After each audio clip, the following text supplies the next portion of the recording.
Hi, everyone. Victor Fernandez of Fernandez Fit here.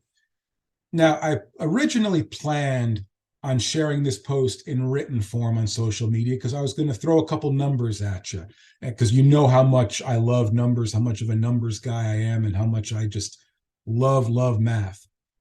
But the more I thought about it, I wanted to share the feelings behind these numbers, at least the way they make me feel.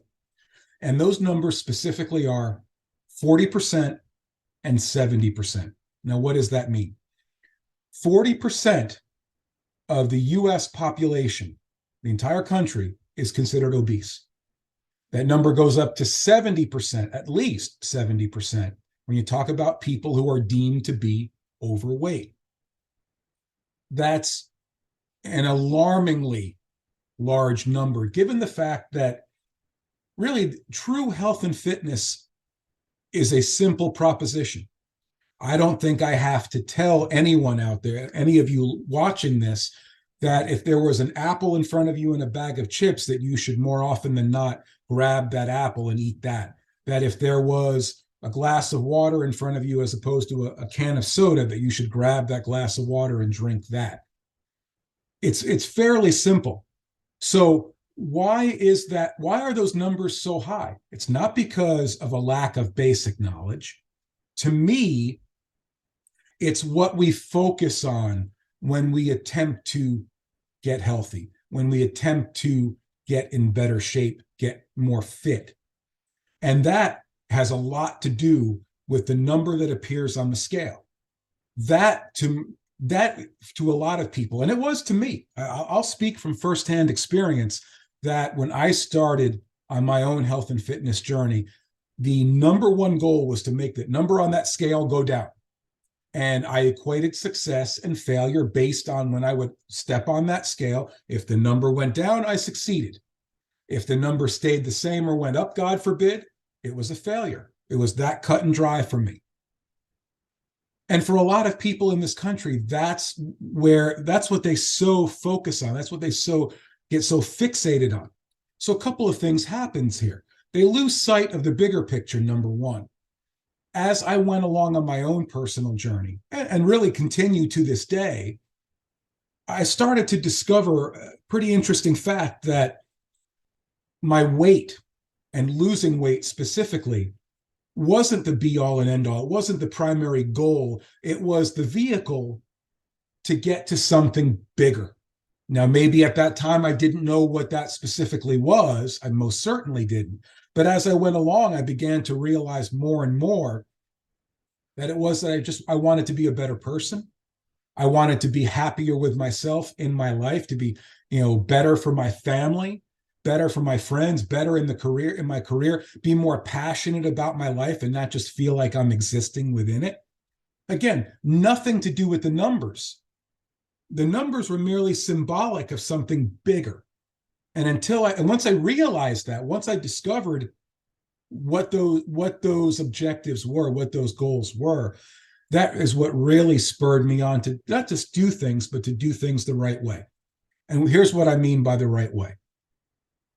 I have this conversation far too often with people where they tell me they've lost weight, gained weight, lost weight again, gained weight, and we call that the yo-yo diet, when the weight goes up and down like a roller coaster, like a yo-yo.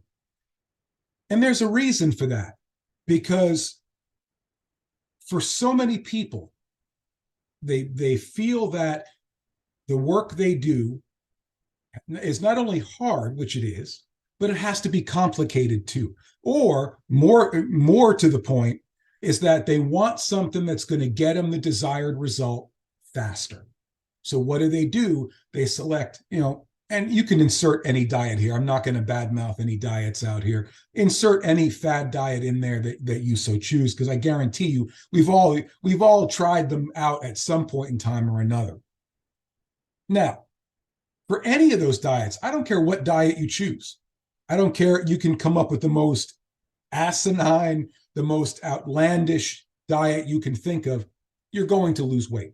in the short term. As long as you're eating less and moving more, that you're burning more than you're taking in, regardless of what you're doing, regardless of how restrictive it is or potentially dangerous that it is, which I'm not telling you to go do, you're going to lose weight in the short term.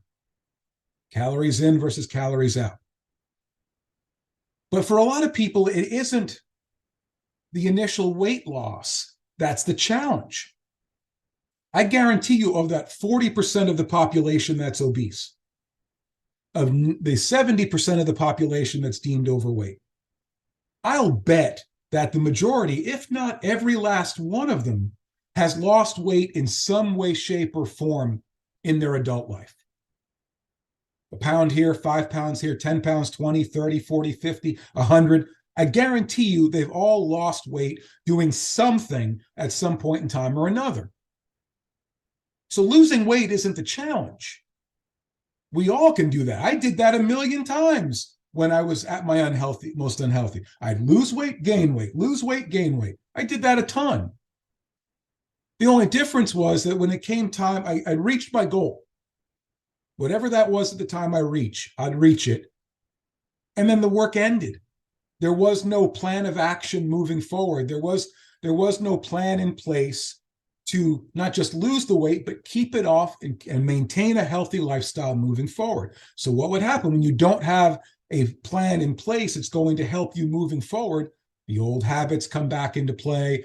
You start, because let's face it, folks, it's a heck of a lot easier to gain weight than it is to lose weight. It takes half the work and half the time. So one of two things has to happen here, folks. If you're going to choose a restrictive diet, whatever it is, once you get to your goal weight, that's not the end of the line, because let's face it, that goal weight is not what you're going for. It symbolizes something bigger, something deeper, something more personal to you that you may or may not know, or maybe don't want to know at this point in time. Maybe it scares the living daylights out of you. But either way, that number symbolizes something bigger. So to lose the weight is just a fraction of it. That's just a small part of it. It's having the plan in place. It's going to maintain that healthy lifestyle. That's going to allow you to get to that larger, deeper, more personal goal. So to me, and I always say it's so simple that it's crazy enough that it might work. Instead of trying something that's may get you quicker results early on, but you can't sustain long term and ends up going on that yo-yo, that roller coaster ride, simplify things. What changed for me for the better permanently was the fact that all I did to lose 75 pounds was to make better choices with the foods I was eating, cut down my portion sizes a little bit, making sure I was making good decisions more often than not, making sure that I was active more often than not, making sure that I was getting better rest, better sleep more often than not. Seems simple, doesn't it? Yes, it's hard work. It's supposed to be. That's why not everybody chooses to do it, because it is hard and it doesn't give you instant results. But it gives you long-lasting results. It gives you lifetime results. For a lot of people, including myself, it gives you your life back. So really understand what you're trying to accomplish here. It's not about losing weight. That's great. There's nothing wrong with that. Losing weight, getting in shape, getting fitter, all great. Nothing wrong with that whatsoever. But ultimately, there's a reason behind why you want to do this. For a lot of people, just losing the weight isn't going to push us enough to make that happen. There's got to be something truly personal that's gnawing away at us that wants us to do this. And there's nothing worse than doing the work and getting to a certain point where you've achieved your goal, which will allow you to take on that bigger challenge, that bigger goal that you want to accomplish, and then not have a simple, solid, manageable plan in place. It's going to take you long term till your last day here on earth. So remember that, folks. Not about the weight loss, not about the number on the scale. The goal is bigger. It's different for everybody, but it's bigger. I guarantee you it was for me. Who knew that it would mean starting a business?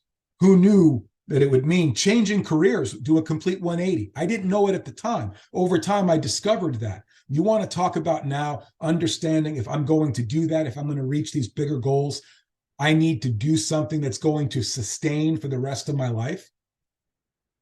Because sooner or later, you're going to get to that goal weight. But in my mind, and really it needs to be in yours, the work's really only begun.